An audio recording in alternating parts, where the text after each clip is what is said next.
Great. Okay. For the next few minutes, we've actually got a different type of treat happening.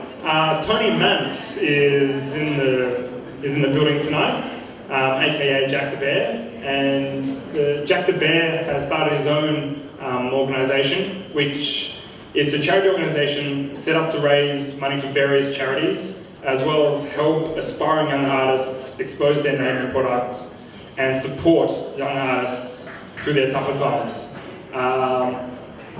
No need for me to say anything more. Tony, if you please, come on down, say a few words.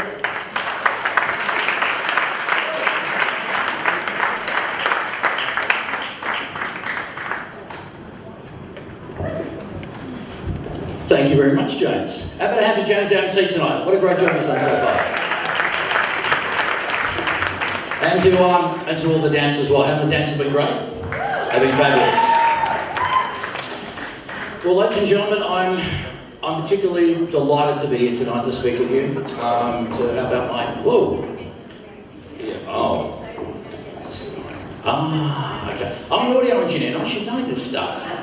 Hey? How about that? Anyhow, making a difference. Wow. It's a big concept, isn't it? Making a difference. So many of us would like to make a difference in the world. But when we see how the world is today with all the war and all the stuff we see on mainstream media, we think, God, what can we do? It can be so overwhelming. It can be so tough. We think, God, what can I do? I'm just a single person. And yet there is so much we can do. And tonight, ladies and gentlemen, what I'd like to do is challenge the notion that we can all make a difference. However, we all think about making a difference in the outside world because we live our lives according to the way we see the outside world.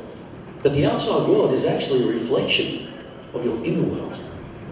What goes inside your head and your heart is actually being reflected in the outer world. So I'm going to ask you tonight, ladies and gentlemen, and challenge you on this notion that you can all make a difference.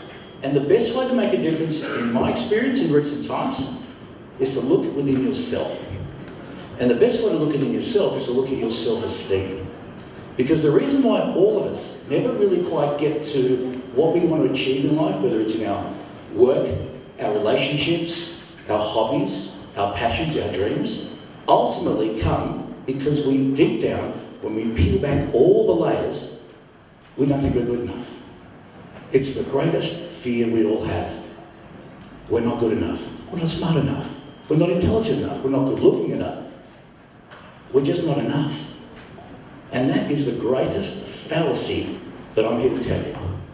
Do you know why we all think we're not good enough? It's a program that's been put into our mind ever since we were small. Now, I could talk about this for hours, but I'm just going to break it down really simply for you so you can understand why it is most of us in the world have a fairly low self-esteem and why the media and the whole world just prey on it. Okay, each one of us was born as a little baby and we were loved unconditionally. Didn't matter what we did. We cried at 3 o'clock in the morning. We dirtied our nappy. Didn't matter because you were a cute little baby. Your mum and dad didn't mind. It was a little bit inconvenient, but it didn't matter. So then we get to about 18 months of age, and then we can start communicating with mum and dad or our guardian.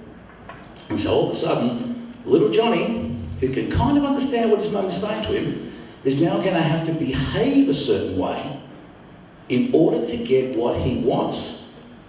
So the unconditional love that little Johnny was used to is now starting to become conditional. And what's more important in your life than the love of your mum or your dad? Or someone who's important to you? Nothing. We want to be loved. We've been loved unconditionally. Now all of a sudden, the tables are turned. And so by the time we go to school, which is our earliest memory, I think most of us would probably remember life from about 3 or 4 years of age. By the time we go to kindergarten or school, we've lost reference to being loved unconditionally. And so the program now becomes, which is subliminal, it's all in the back of your mind, you're not conscious of this, in order for me to be loved, appreciated, validated, is going to be dependent upon what I say or how I act or what I do to fit in with a certain peer group or to fit in with a certain crowd. And so we live our lives in this state of fear. We're worried, we're concerned all the time. And the news is this, we have to learn to love ourselves. And it's a very hard thing to do because of the programming that's been set in from a young age, which, mind you, your mum and dad didn't know what they were doing. They just knew growing up a certain way. They were just sort of passing it on. So, of course, it wasn't their fault.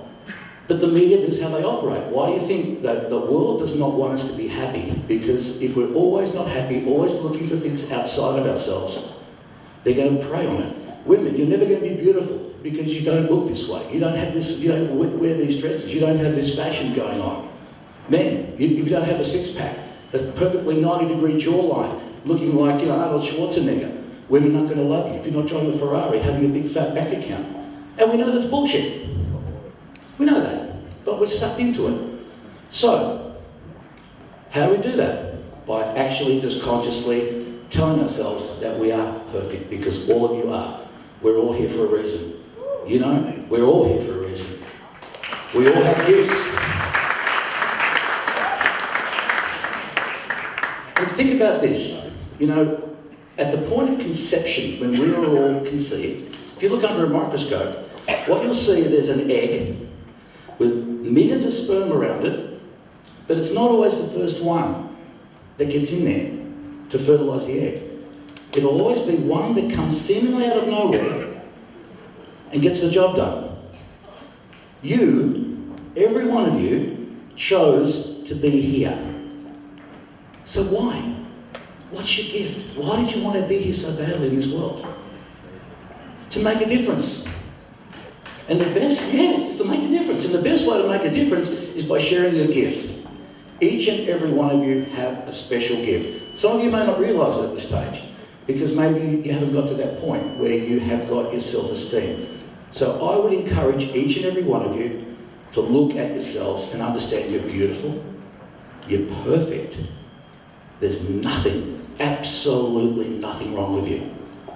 And when you can go out into the world, not just understanding that intellectually, because a lot of the stuff I'm talking about, most of the students probably go, yeah, I've heard this all before, self-esteem, blah, blah, blah, blah. This has to be from your heart space. This is where your heart and your mind connect.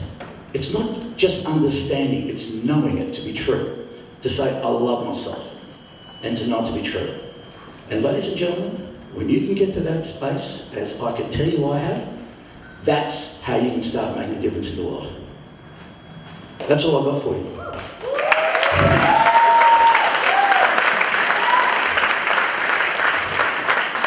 So, thank you very much. I appreciate the opportunity to be able to speak with you beautiful people tonight. I hope you enjoy the rest of the entertainment. It's been an absolute pleasure to be here. And remember, guys, love yourselves, and that's the way to make a difference. I love you. Thank you. Have a good night.